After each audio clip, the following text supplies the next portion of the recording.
It is the Cam show, and I didn't want to bring up this topic because I just think it's overdone. But like, we gotta do the Bronny James talk. There's so many elements to this Bronny James thing, and overall, my takeaway is I feel bad for the kid. I really do. Look, he's had a great life in terms of fame and popularity and fortune and getting just about anything he wants. And he's a talented athlete.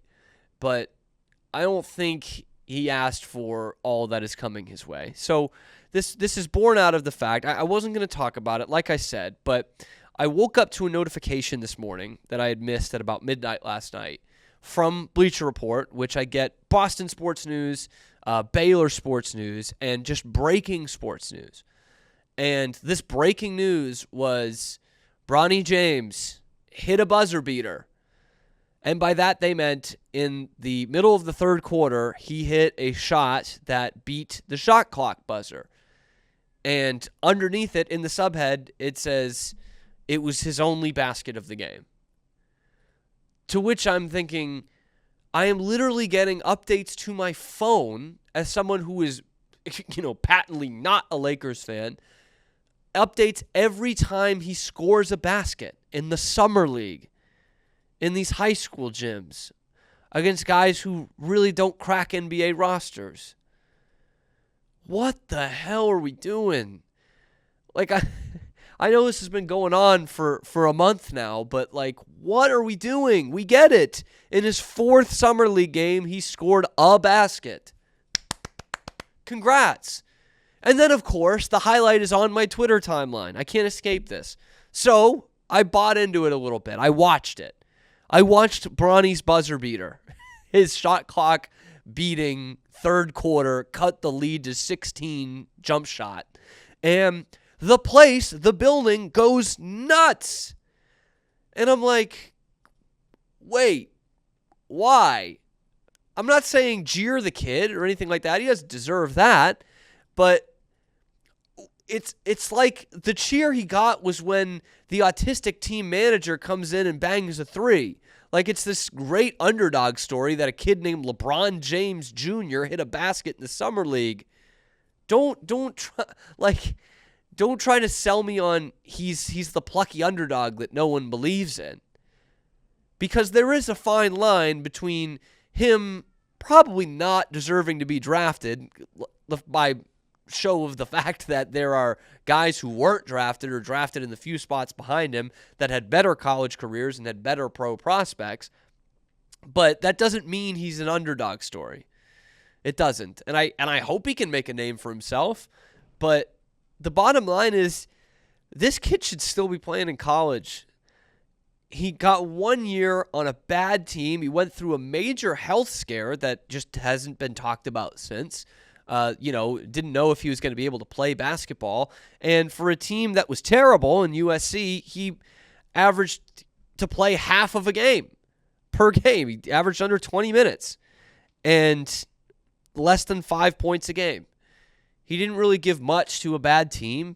He could do with, a couple years in college to develop.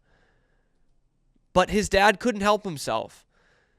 His dad has accomplished everything in the game. He's the all-time leading scorer. He's going to be obviously a first-ballot Hall of Famer. At worst, the second-best player ever to play. All these championships, MVPs, and the only thing he wanted left was to play in the NBA with his son. His son's career, his son's growth, his son's health, be damned. LeBron wanted to play with his son. And I just don't think in this context that it's as admirable as people think it is. It's cool that they'll be playing together, and I guess I'm happy for them, but this is a mess. And he handcuffed his team into wasting a draft pick on Bronny. And wasting it not to say that he can't play in the NBA, but he was not projected to be taken in the draft. And God only knows when it comes to whatever assignment Bronny's going to get after the summer league, because the kid obviously could use with going to college still, but he's not ready for the NBA. He should get an assignment to the G League, but do you think LeBron's going to let that happen for a team that's going nowhere anyway? and a rookie head coach, and you think they're going to have the balls to send LeBron James' kid to the G League? No fucking way, man.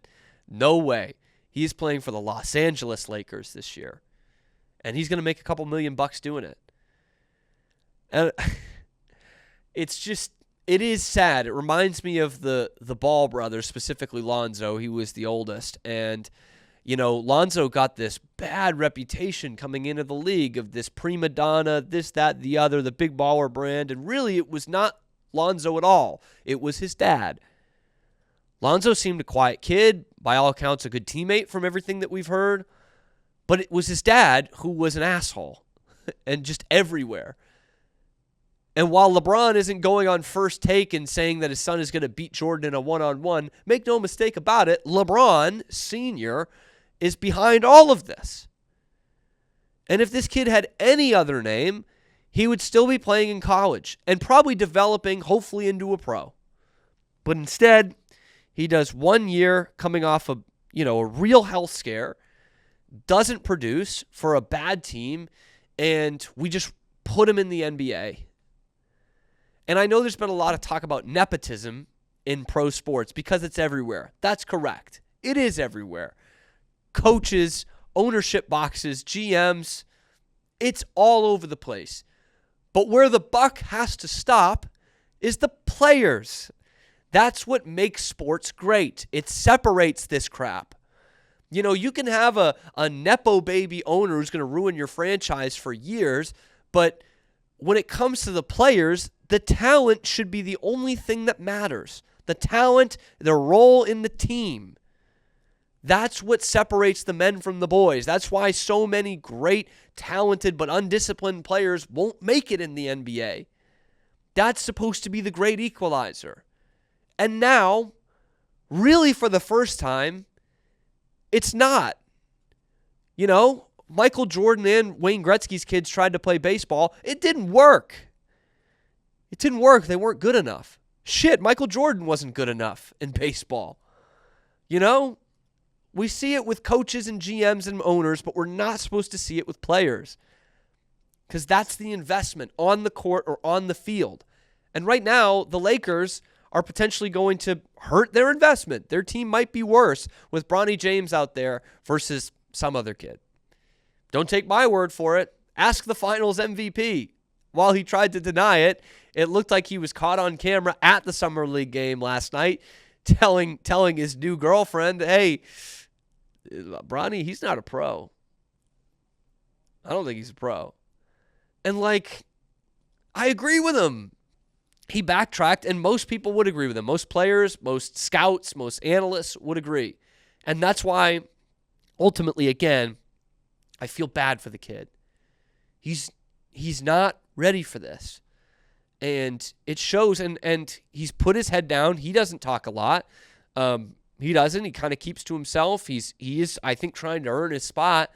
But the kid should be playing at SMU right now for his coach, Andy Enfield. And developing into a player that can be a good enough role player in the league. Because right now, he's not that. And when it's Bronny in the G League, that's a mess. You by just drafting him and him declaring for the draft, he was put in a no-win situation.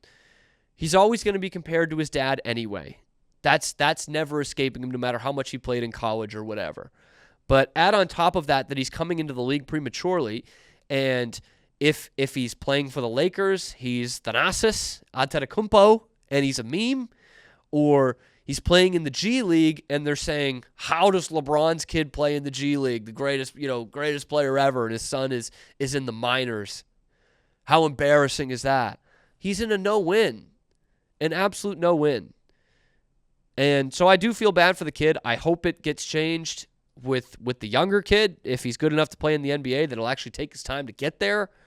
But this is just all born out of the ultimate nepotism from LeBron.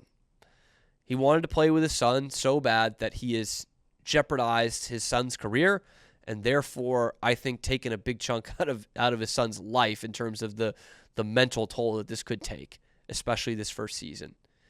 Because even if he's playing in the NBA, then you've got all the problems of playing with your dad, right? Your dad who nobody has said no to in 25 years. LeBron had a tough upbringing, don't get me wrong, but he has had everyone tell him how great he is since he's been 15 years old. He's also the best player, captain, arguably GM, arguably part owner of the team that he plays for. And so how is JJ Redick, first-time head coach, glorified podcaster, going to tell Bronny all the shit that he's doing wrong with LeBron James looking over his shoulder? It's a no-win for everybody. Everybody. The only one who benefits somewhat from it is LeBron.